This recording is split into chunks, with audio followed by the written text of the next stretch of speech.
Thunderless. با سلام و درود خدمت شما دوستان عزیز، به چنل خودتون خوش اومدین. خیلی ممنون تایم میذارین ویدیو رو تماشا میکنین. امیدوارم حالتون خوب باشه، شاداب قبراق و سلامت. با آموزش اولیه هیروی بندتا، هیروی شماره 100 بازی ملقب به رنجر سایه در خدمت شما هستیم. تا جای ممکن سعی شده ویدیو کامل باشه، بیلد، امبلم، کومبو، پسیو، اسپل توضیح داده بشه. امیدوارم ویدیو براتون مفید باشه، به درتون بخوره، کمکتون کنه. قبل از شروع آموزش ممنون میشم اگر از ویدیو خوشتون اومد لایک کنین، ما رو دنبال کنین و کامنت بذارین. سپاسگزارم. میریم برای توضیحات پسیو. دوستان، پسیو بندتا به اسم برش تیغ یا برش شمشیر زمانی فعال میشه که شما 3 امتیاز اراده شمشیر جمع کنید. وقتی فعال شد، بندتا به سمت جلو حرکت میکنه. اهدافی داخل مسیرش هستن 215% فیزیکال دمیج بهشون میده. البته این دمیج برای کرپ ها و مینین ها با 50% کاهش، یعنی 107% اعمال میشه. دوستان، از عوامل ارلی گیم فوق العاده قوی، روتیت بالا، پوش خوب و تیم فایت عالی بندتا همین پسیوش هست. نکته که از شما موقعی دستتون روی بیسیک اتک نگه دارین، هر ثانیه 66 امتیاز اراده شمشیر جمع میکنین.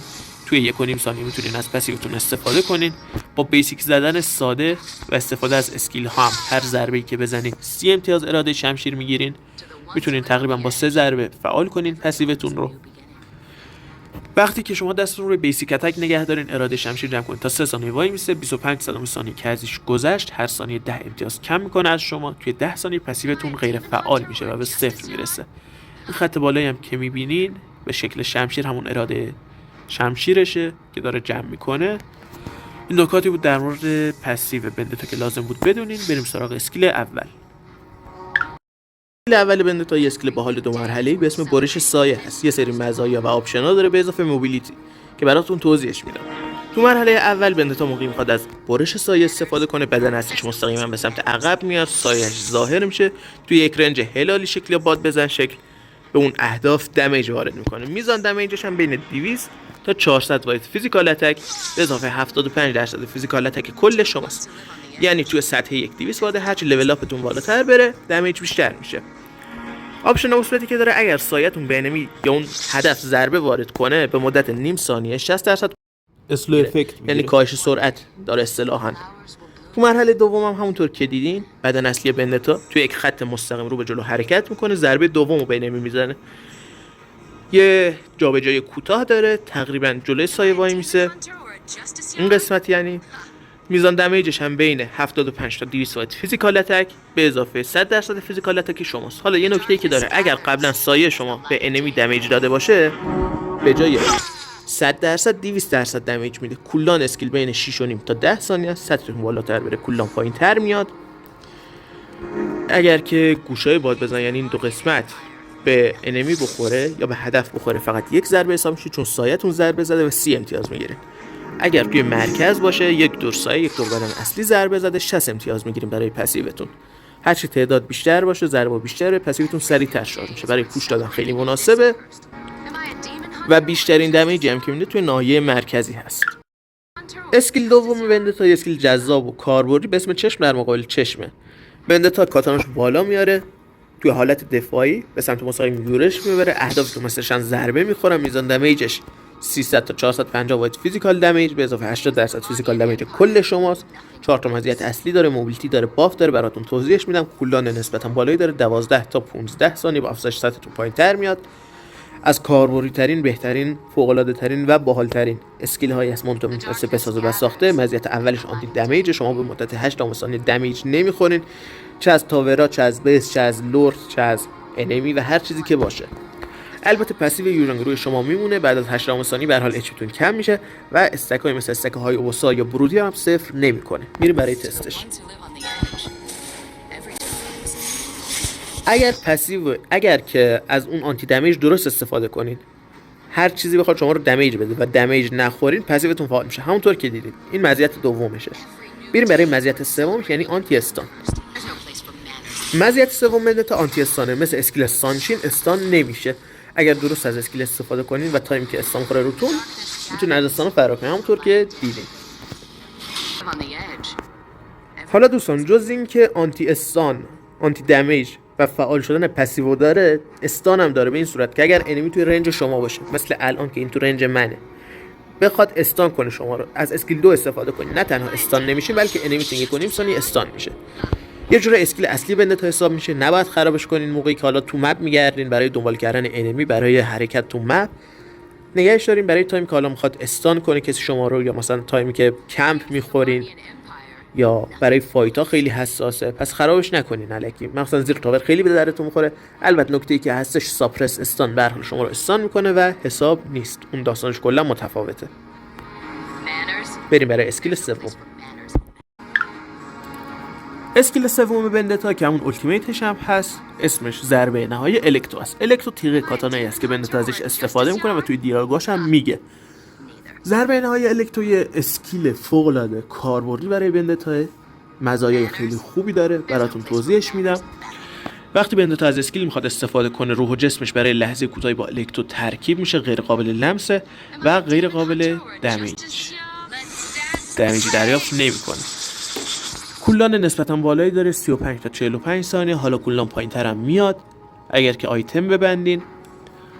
نکته‌ای که داره، وقتی بندتا از اسکیل استفاده میکنه، اراده شمشیرش به صورت 13 تا ضربه تیغه توی التیمیت میاد. همونطور که الان دیدین، یکی از دلایلی که من این اسکیل استفاده کردم اینه که اون ضربات رو شفاف نشون بده برای اسکین کالکتور. این ضربه هر کدومشون بستگی به سطح 1 2 3 التیمیتتون 140 تا 160 تا واحد فیزیکال دمیج به اضافه 85% فیزیکال دمیج کل شما رو به انمی وارد میکنه.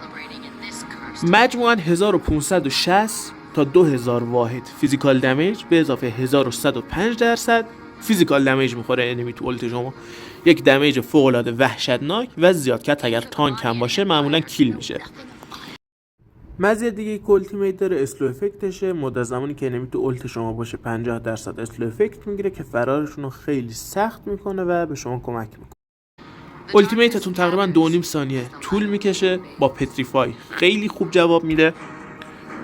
اون استثنایی که گفتم، اگر التیمیت استفاده کنین پسیوتون مستقیما شارژ میشه، چه انمی بخوره چه نخوره.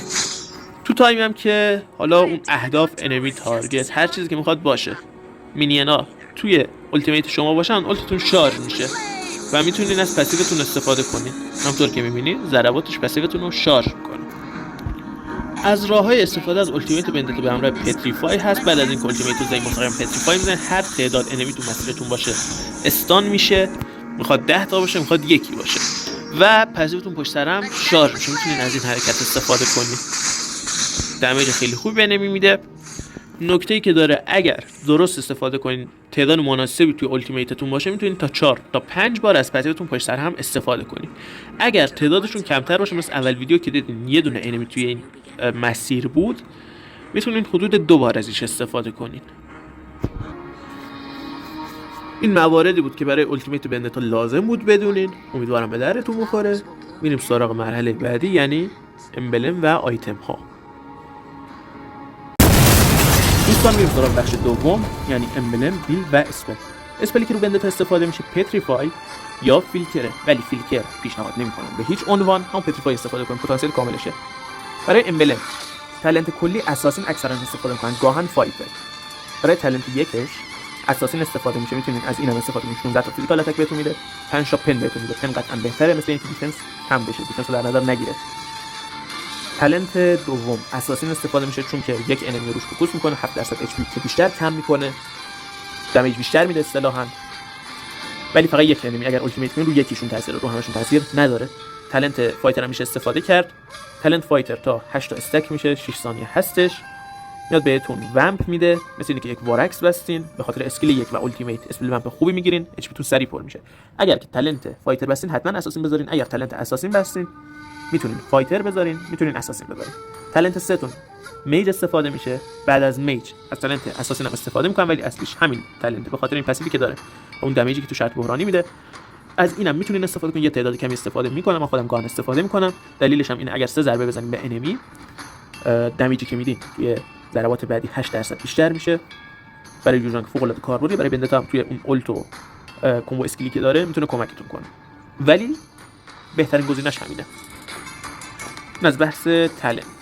برای آیتم بندی بندتا کفش لازم نداره. اگر مجبور شدیم دیدین دمیج و استان انمی زیاده، از کفش ماجیک استفاده میکنید.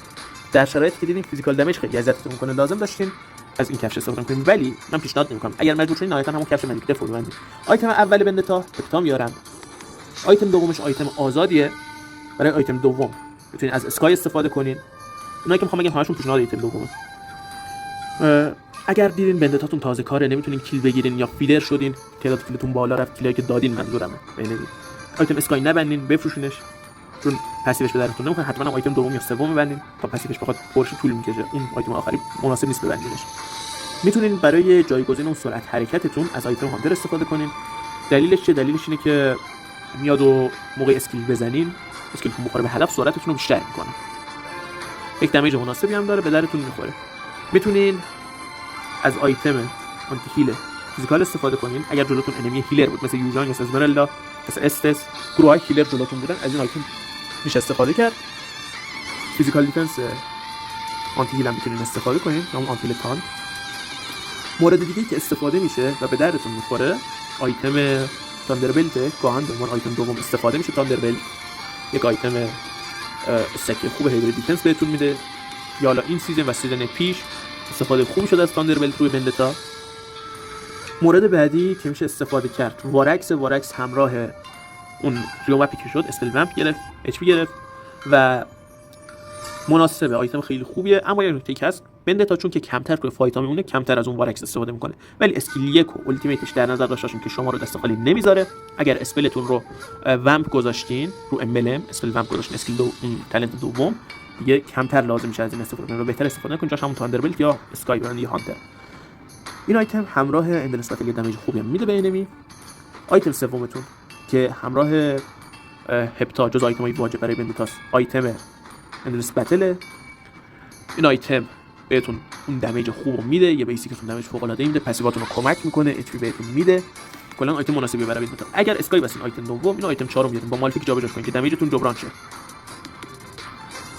بچه آیتم چهارم اینم جز آیتم اصلی بندتا، مالفیک میبندن روش. چرا؟ چون که اگر انمی‌ها تانکی باشن، صفر باشن، مالفیک کمکتون میکنه، دمیج بدین بهشون، مثلا اچ پیشون کم کنین. چیزی که مالفیک جلوش به در میخوره تیمایی هستن، مخصوصا تیمایی هستن که سفت و تانکی ان، مثلا آرلوت و یوژانگ و نمیدونم هایلوس و همچین هیروهای دو تاشون توی تیم باشه، دیگه از این مالفیک باید استفاده شه، نمیشه استفاده نکنید. آیتم بعدی بازم لازمه، بلید آف دیسپیر، همون شمشیر سبز خودمون بیادی هم بهش میگیم، این قطعا باید باشه. آیتم آخر آزادین، میتونین از آیتم ایمورتالیتی، از آیتم دوباره تاندربلت، البته تاندربلت آیتم دوم استفاده کنین، آیتم نیارین آخر، از آیتم ایمورتالیتی استفاده کنین، یا اینکه اگر انمی ماجیک دمیج زیادی داشت روزگل ببندین جای آیتم آخر یا آتناشی. اگر دیدین که انمیتون فیزیکال دمیج زیادی داره اذیتتون میکنه، ویند اف نیچر میتونین ببندین این آیتمو. البته جاش هم میتونین جابجا کنین، ولی کلا این دو تا آیتم آزادن، هر جور خودتون خواستین. همچنان وارکس هم میتونین بذارینش اگر برای آیتم دوم نبستین. این تمام چیزی که در مورد بیلد و امبلم لازم بود بدونین. امیدوارم به درتون بخوره، کمکتون کنه. بریم برای بخش سوم، کمبوها. بخش آخر ویدیو یعنی کمبوهای بندتا به خاطر اسکیلاش و پسیوش میتونه از یک تعداد خیلی بالایی از کمبو استفاده کنه و صرفا کمبوهای محدودی نداره. چیزی که میخوایم بگیم رایج ترین کمبوهای بندتاست.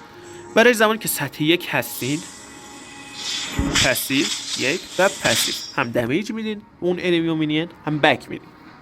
روش دوم پسیو 2 پسیو. کمبوی دیگه که داره پسیو پتریفای، پسیو که خیلی هم رایجه. معمولا بندتا پلیرها به جای استفاده از اسکیل ها از پسیوشون استفاده میکنه به همراه التیمیت. روش بعدی برای زمانی که اهداف توی التیمیت شما کمن، پسیوتون دیر فعال میشه. از التیمیت پسیو 1 پسیو 2 پسیو میتونید استفاده کنید. دوستان به این روش هم میتونین استفاده کنین، یعنی موقعی که این قسمت هستم بکشین بک برین، یا اینکه روی باف ها استفاده کنین، انمی رو کلیک کنین و بک برین. خیلی ساده. امیدوارم ویدیو براتون مفید بوده باشه. ممنون میشم لایک کنید. اگر ایده، انتقادی، پیشنهادی دارین بگین. آموزش هیرو، آیتم، هر چیزی که لازم داشتین توی کامنت ها بگین، رسیدگی میشه بهش. خیلی ممنون، تا دیداری دیگر.